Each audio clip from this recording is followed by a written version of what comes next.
internet, good morning. My name is Pokemon Trainer Steve, aka Magnitude. Welcome back to the Pokemon Sun and Moon Best Competitive Sets. Yesterday we did Wishy-Washy, today we're doing Mudsdale. If you do not want to be spoiled by anything about this Pokemon, you already know it exists. If you've seen Coral leaks, if you've been on the internet, you know it was in trailers. It wasn't even leaked, it was in trailers. You know that it exists.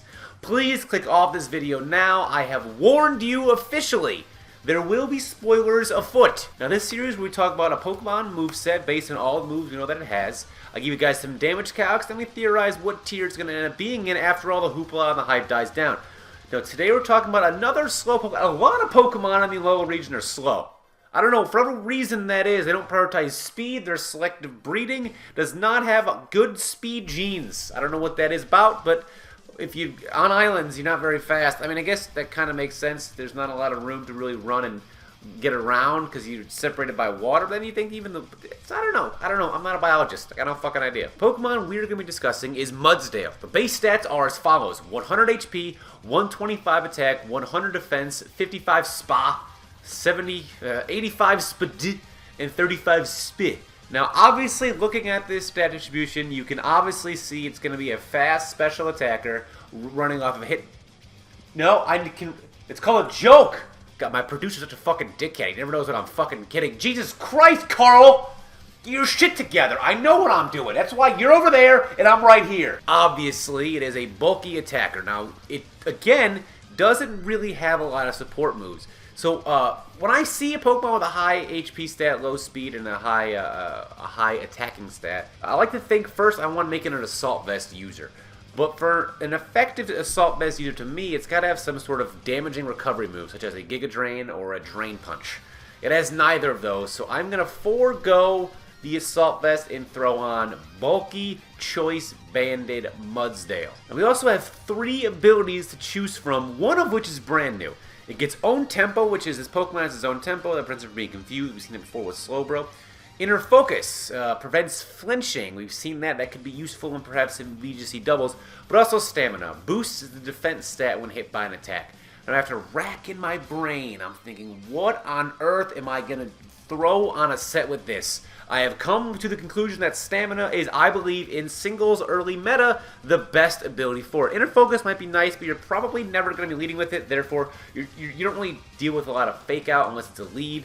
You sometimes get in a late game Fake Out. Obviously, if Pokemon switches out with Fake Out, comes back in, it'll probably Fake Out turn 1. But I do like Stamina the best, especially in a meta where we don't really know if there's going to be Megas or not. And Mega Lopunny is the most egregious offender, or I guess the best Fake Out user that I can think of, so you're not really going to need to take a hit from that anyway. So Stamina boosts the defense stat when hit by an attack. We don't know the actual mechanic behind that, if it's physical attack, if it's just being hit, like contact-wise, we don't know. But any ability where it can increase the longevity of this kind of Pokemon, I am a fan of. Let's look at its moveset here and its stat EV distribution and all that great stuff. It has a 252 HP, 252 attack, and 4 speed to outspeed those additional base 35 mons you're going to be running into.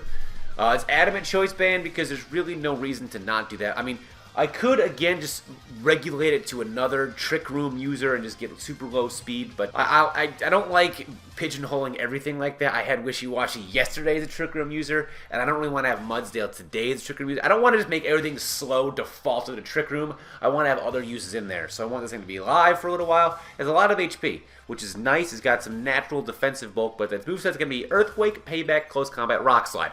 Earthquake, of course, first stab. It gets this move called High Horsepower. It's a 95 base physical attack with 95 accuracy. It's just a ground type move, but it also gets Earthquake. So I don't understand that doesn't make any fucking, that doesn't. It's just like Game Freak giving it a move for the sake of giving it a move. Like they're rushing out the game in the last minute. And they go, shoot, we gotta get him a new move. Hooves, use this fucking hooves. Type ground. Fucking ground. It stomps the ground. Hooves.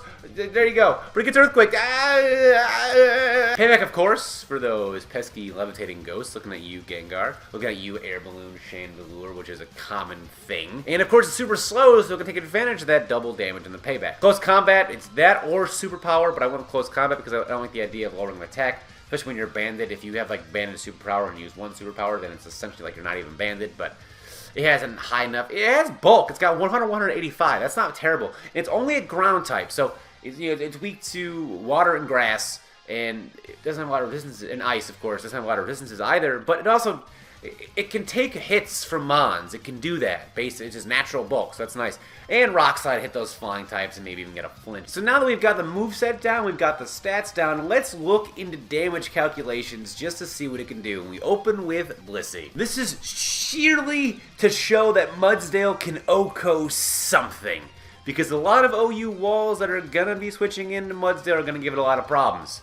And after Wishy-Washy couldn't fucking touch Blissey, this goddamn horse is gonna saddle up Blissey and ride that bitch into the sunset. Close Combat is, of course, in OHKO. Next, we've got Cresselia. Now, Cresselia can't really do that much back to it. And a max, just about max Cresselia, can still be 2-hit KO'd by payback over 75% of the time. That is not bad. For what Mudsdale is, and for what Cresselia is, that is not bad. That means Cresselia is not safe to switch in on a Mudsdale, especially one using payback.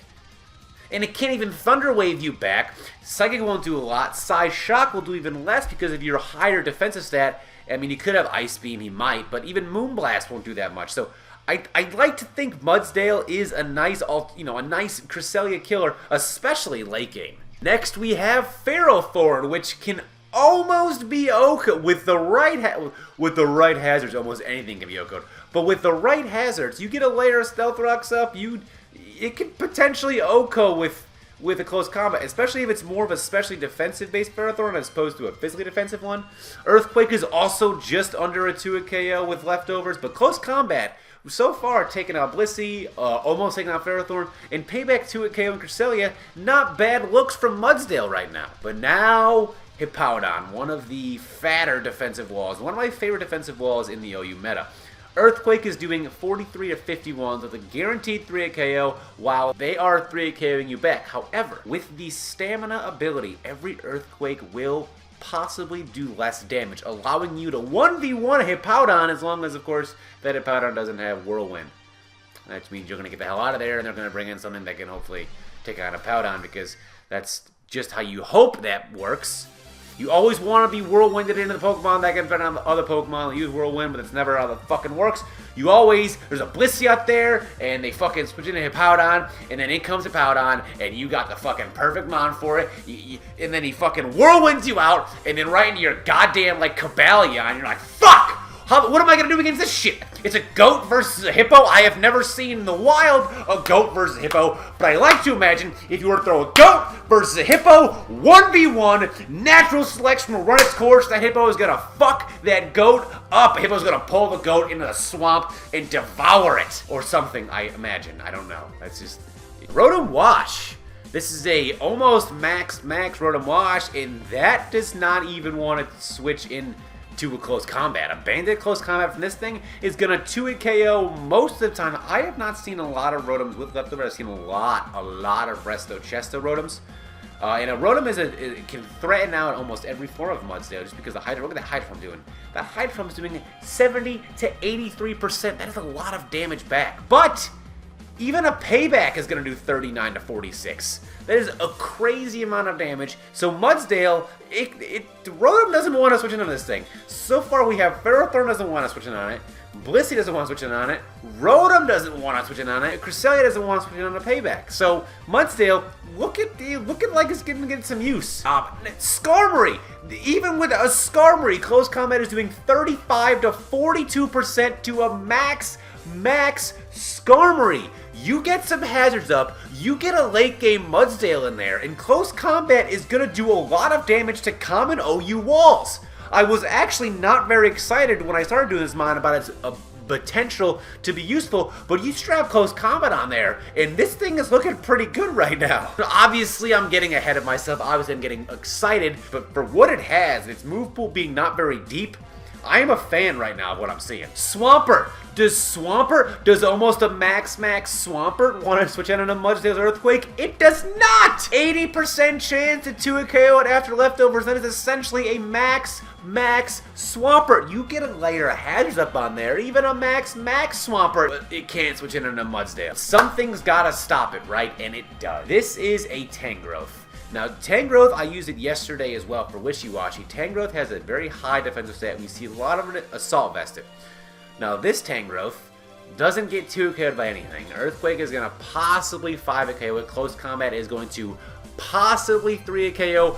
If it's leftovers, then it'll 4 a KO. Well, it can just Giga Drain you right back, get back all the HP. So Mudsdale, you will be stopped by Tangrowth. Other than that, looks like it's going to do some solid damage late game to some walls. Let me know what you guys think below in the comments. I'm really curious to see what you guys have to say about Mudsdale. And of course, leave a like if you enjoyed it, and I'll be seeing you guys next time. Peace. Sorry guys, I didn't think anyone watched to the end of this video, but I'm glad you did. Boy, do I have some treats for you. 3 videos, all from me. On the left is a video from my wrestling channel. We're fucking entertaining. Go find out. In the middle is my non-Pokemon channel called Bag Studios. In there you'll find videos that are, well, non-Pokemon. I don't tell a lie. I'm like Abe Lincoln if he was handsome and he had pink shoelaces. And on the right, well, that's the most previous video that I have on this channel, and I know you don't want to fall behind. And a big thank you to all of my patrons who have been gracing the screen the entire time.